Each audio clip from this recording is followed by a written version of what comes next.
Hello friends, मेरे YouTube channel humanities world में आप सबका स्वागत है। ज्योग्राफी की सीरीज़ में भारत की मृदाओं से रिलेटेड कुछ इंपॉर्टेंट क्वेश्चंस आपके सामने लेके आए हैं जो आपके लिए SSC, railway, CUET and other one day examination में हेल्पफुल होगी। तो आइए इस सीरीज़ का पहला क्वेश्चन स्टार्ट करते हैं। भारत में सबसे अधिक उपजाऊ मृदा कौन सी है? तो भारत में सबसे अधिक उपजाऊ मृदा कौन सी है? तो भारत में कई प्रकार की मृदाएं पाई जाती हैं। रंग के आधार पर, उनकी अवस्था के आधार पर हम मृदाओं को कई वर्गों में विभाजित करते हैं। तो हमारे भारत में जलोढ़ मृदा, काली मृदा, लाल और पीली मृदा, लैटेराइट मृदा, शुष्क मृदा, लवणीय मृदा और पर्वतीय मृदा पाई जाती है। हमारा भारत विविधताओं का देश है। कई प्रकार की वनस्पतियाँ, कई प्रकार की मृदाएं और सारे विश्व की जलवायु का थोड़े थोड़े पार्ट्स, मतलब भिन्न भिन्न प्रकार की जलवायु पाई जाती हैं। ठीक है, तो हमारा भारत बोलियों से भी विविधता वाला देश है। बहुत सारी बोलियां बोली जाती हैं, बहुत सारी जातियां रहती हैं, बहुत सारे भिन्न भिन्न धर्मों के लोग रहते हैं। तो बहुत सारी मृदा अलग अलग पाई जाती है, बहुत सारे वन पाए जाते हैं, अलग अलग वनस्पतियां, बहुत सारी भौगोलिक स्थिति भी इसकी बहुत भिन्न है अन्य देशों से। ठीक है, तो भारत में जो सबसे अधिक उपजाऊ जो मृदा है वो जलोढ़ मृदा है। जलोढ़ मृदा भारत में सबसे उपजाऊ है। गंगा, सिंध और ब्रह्मपुत्र नदियों द्वारा उत्तर भारत का जो विस्तृत मैदान बनाया गया है वो इसी मृदा का जो है वो है। तो वो नदियों द्वारा लाए गए अवसादों से जो उत्तर भारत का मैदान पट रहा है, जो पाट दी है नदियाँ, उसमें जो मृदा बहुतायत रूप से पाई जाती है वो जलोढ़ मृदा का मैदान है। ठीक है, जलोढ़ मृदा जो है वो गठन में जो है बलुई, दोमट, चिकनी मिट्टी की प्रकृति की होती है। इसमें जो है पोटास की मात्रा अधिक होती है। पोटास की मात्रा अधिक होती है और इसमें जो है फास्फोरस की मात्रा जो है कम पाई जाती है। इसको दो भागों में विभाजित करते हैं, एक खादर, दूसरा बांगर। खादर को हम नवीन जलोढ़ मृदा के नाम से जानते हैं और बांगर को हम पुरानी जलोढ़ मृदा के नाम से जानते हैं। खादर को हम नवीन जलोढ़ मृदा और बांगर को हम पुरानी जलोढ़ मृदा के नाम से जानते हैं। तो उसका करेक्ट आंसर होगा, सबसे उपजाऊ जो मृदा होती है वो जलोढ़ मृदा होती है। इसमें जो है पोटास की मात्रा अधिक होती है और फास्फोरस की मात्रा कम होती है। अगले क्वेश्चन पे आते हैं। भारत में सर्वाधिक क्षेत्र पर किस प्रकार की मिट्टी का विस्तार पाया गया है? तो भारत में जो है सर्वाधिक क्षेत्र पर किस प्रकार की मिट्टी का विस्तार है? तो सर्वाधिक क्षेत्र पर जो है मिट्टी का विस्तार जलोढ़ मृदा का बहुत विस्तृत विस्तार है हमारे भारत में। जैसे कि हमारे भारत का जो नक्शा है, ये हमारे भारत का जो ऐसे नक्शा है, ये हमारा दक्षिण भारत है और ये हमारा उत्तर भारत। यहाँ से लेके जो है पूरी जलोढ़ मृदा का विस्तार है। दक्षिण भारत में काली मृदा का विस्तार है। तो जलोढ़ मृदा बहुत ही हमारे भारत में बहुत ही विस्तृत क्षेत्र पर फैली हुई है। तो उसका करेक्ट आंसर है जलोढ़ मृदा। ठीक है, ये बहुत ही उपजाऊ मृदा है। अगले क्वेश्चन पे आते हैं। तटीय मैदान और उत्तर भारत के मैदान में उत्कृष्ट मृदा है। तो तटीय मैदान और उत्तर भारत के मैदानों में जो है कौन सी सबसे उत्कृष्ट मृदा है? तो यहाँ जलोढ़ मृदा, यहाँ पे थोड़ी सी मिसप्रिंटिंग हो गई, यहाँ पे जलोढ़ होगा। जलोढ़ मृदा सबसे विस्तृत क्षेत्र पे पाई जाती है, सबसे उपजाऊ मृदा है। ठीक है, और ये जो है तटीय क्षेत्र और उत्तर भारत के मैदानों में उत्कृष्ट रूप से विस्तृत क्षेत्र पर पाई जाती है। तो जलोढ़ मृदा इसका करेक्ट आंसर होगा जलोढ़ मृदा। ये गंगा और ब्रह्मपुत्र नदियों द्वारा लाए गए अवसादों के द्वारा जो है मैदान जो निर्मित हुआ है, गंगा और ब्रह्मपुत्र नदी का जो मैदान निर्मित हुआ है, उत्तर भारत का विशाल मैदान, उसमें ये बहुत ही विस्तृत रूप से ये मृदाएं पाई जाती हैं। ये चिकनी मिट्टी और दोमट या बलुई प्रकार की होती हैं, थोड़ी थोड़ी इसमें बालू की मात्रा अधिक होती है। अगले क्वेश्चन पे आते हैं। पुरानी जलोढ़ मृदा को अन्य किस नाम से जानते हैं? तो पुरानी जलोढ़, जैसे कि जलोढ़ मृदा को हम दो भागों में डिवाइड करते हैं, पहला खादर, दूसरा बांगर। तो पुरानी जो जलोढ़ मृदा है उसे हम बांगर के नाम से जानते हैं और जो नवीन जलोढ़ मृदा है उसे हम खादर के नाम से जानते हैं। ये पुरानी जलोढ़ मृदा, ठीक है, इसे हम पुरानी जलोढ़ मृदा बांगर कहते हैं और इसे हम नई जलोढ़ मृदा के नाम से जानते हैं, यानी कि खादर। तो ये बहुत इंपॉर्टेंट क्वेश्चन है, हर एग्ज़ाम में पूछा जाता है। अगले क्वेश्चन पे आते हैं। रेगुड़ मृदा किसकी कृषि के लिए सर्वाधिक उपयुक्त है? तो रेगुड़ मृदा जो है वो काली मृदा का एक नाम है। इसे हम मतलब काली मृदा, मतलब उसका नाम है काली मृदा, और उसे हम रेगुड़ मृदा के नाम से भी जानते हैं। ठीक है, तो रेगुड़ मृदा और इसे हम काली कपास की मृदा के नाम से भी जानते हैं। ये मृदा काली रंग की होती है और हमारे दक्षिण भारत में जो है ज्वालामुखी के प्रक्रिया से जो है निर्मित होती है। ये मृदा, काली मृदा का निर्माण जो है ज्वालामुखी प्रक्रिया से होता है और ये काले रंग की होती है, गहरे काले रंग की होती है। अत्यधिक वर्षा होने पर यह मृदा चिपचिपी हो जाती है और पानी ना मिलने पर यह मृदा जो है इसमें दरारें आ जाती हैं, बड़ी बड़ी दरारें आ जाती हैं, जिसके कारण इसमें कृषि करना बहुत मुश्किल होता है। ठीक है, तो इसमें जो है सर्वाधिक जो फसल उगाई जाती है वो कपास की फसल उगाई जाती है। कपास की फसल के लिए जो है काली मृदा बहुत उपयुक्त है, रेगुड़ मृदा बहुत उपयुक्त मानी जाती है कपास की फसल के लिए। ठीक है, ये मृदा जो है, इस मृदा का जो क्षेत्र है गुजरात, महाराष्ट्र और आंध्र प्रदेश, मध्य प्रदेश में विस्तृत क्षेत्र है। सब सर्वाधिक मात्रा में जो है गुजरात, महाराष्ट्र, मध्य प्रदेश, इन्हीं क्षेत्रों में जो है काली मृदा का क्षेत्र है। ठीक है, अगले क्वेश्चन पे आते हैं। भारत में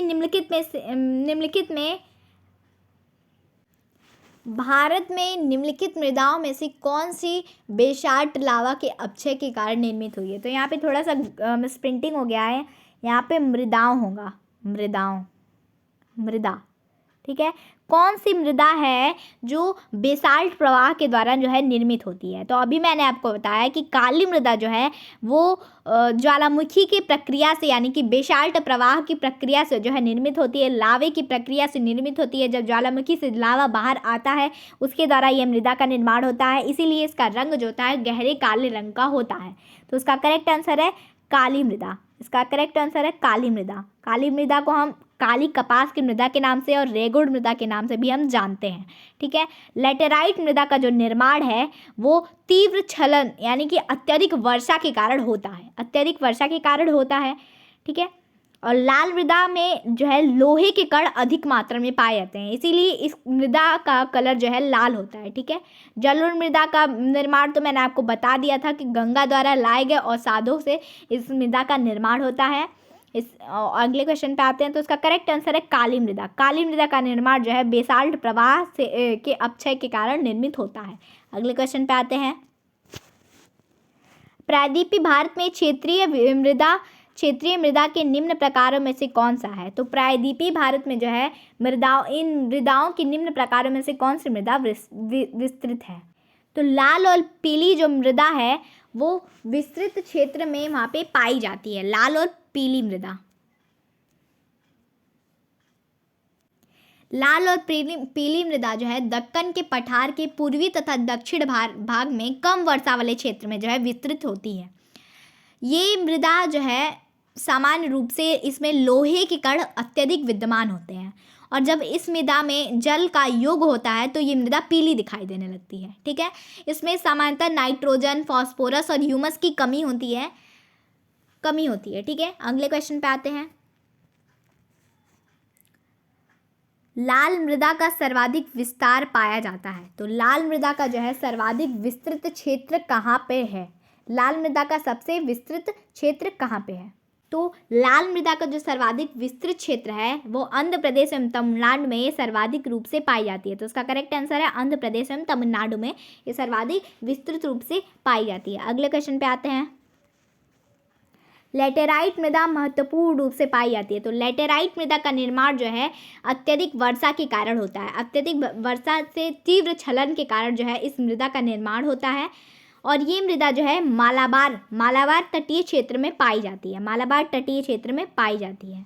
ठीक है, ये मृदा जो है इसमें मतलब ये मृदा जो है उपजाऊ नहीं होती है, बहुत कम उपजाऊ होती है, इसलिए इसमें उर्वरकों की मात्रा जो है ज़्यादा डालनी पड़ती है। तो तमिलनाडु और आंध्र प्रदेश और केरल में काजू जैसे वृक्ष वाली फसलों के खेती के लिए जो है लैटेराइट मृदा अच्छी मानी जाती है। काजू जैसे फसलों के लिए जो है ये मृदा अच्छी मानी जाती है। ये कम उपजाऊ मृदा है और इसमें उर्वरकों की मात्रा जो है ज़्यादा डालनी पड़ती है, खाद इसमें ज़्यादा डालनी पड़ती है और ये मालाबार तट क्षेत्र में विकसित होती है। अत्यधिक वर्षा के कारण जो है ये मृदा जो है इसका निर्माण होता है। ठीक है, अगले क्वेश्चन पे आते हैं। भारत में निम्नलिखित में से कौन सी, यहाँ पे मिसप्रिंटिंग हो गई है, मृदा होगा यहाँ पे, मृदा समूह, कौन सी मृदा समूह लोहे के अतिरेक होने, लोहे की अतिरिक्तता मतलब लोहे के होने के कारण भी अनुर्वरक है, मतलब उसमें जो है कृषि के लिए उपयुक्त नहीं है, तो वो है लाल मृदा, यहाँ पे जो है लाल मृदा, तो इसका करेक्ट आंसर है लैटेराइट मृदा। ठीक है, इसका करेक्ट आंसर है लैटेराइट मृदा। अगले क्वेश्चन पे आते हैं। धान की खेती के लिए सर्वाधिक आदर्श मृदा कौन सी है? तो धान की खेती के लिए सर्वाधिक उपयुक्त जो मृदा है वो जलोढ़ मृदा है, जलोढ़ मृदा, सर्वाधिक उपयुक्त जो मृदा है जलोढ़ मृदा है। अगले क्वेश्चन पे आते हैं। मृदा अपरदन रोका जा सकता है, तो मृदा का जो अपरदन है, मृदा अपरदन किसे कहते हैं? तो मृदा की जो ऊपरी परत का जो उपजाऊ जो परत होती है उसका क्षरण यानी कि उसका निम्नीकरण हो रहा है, तो उसे हम मृदा अपरदन कहते हैं। तो इसको हम कई कारणों के मतलब कई उपाय के द्वारा जो रोक सकते हैं, तो इसमें जो करेक्ट आंसर इसका होगा वन रोपण द्वारा जो है मृदा अपरदन को रोक सकते हैं। जो खेतों के किनारे जो है हम वृक्ष लगाकर जो है मृदा अपरदन को रोक सकते हैं, खेतों के किनारे हम वृक्ष लगाकर जो है मृदा अपरदन को रोक सकते हैं। और खेतों में जो है मेड़ बनाकर हम मृदा अपरदन को रोक सकते हैं। तो उसका करेक्ट आंसर है वन रोपण के द्वारा जो है हम मृदा के अपरदन को रोक सकते हैं।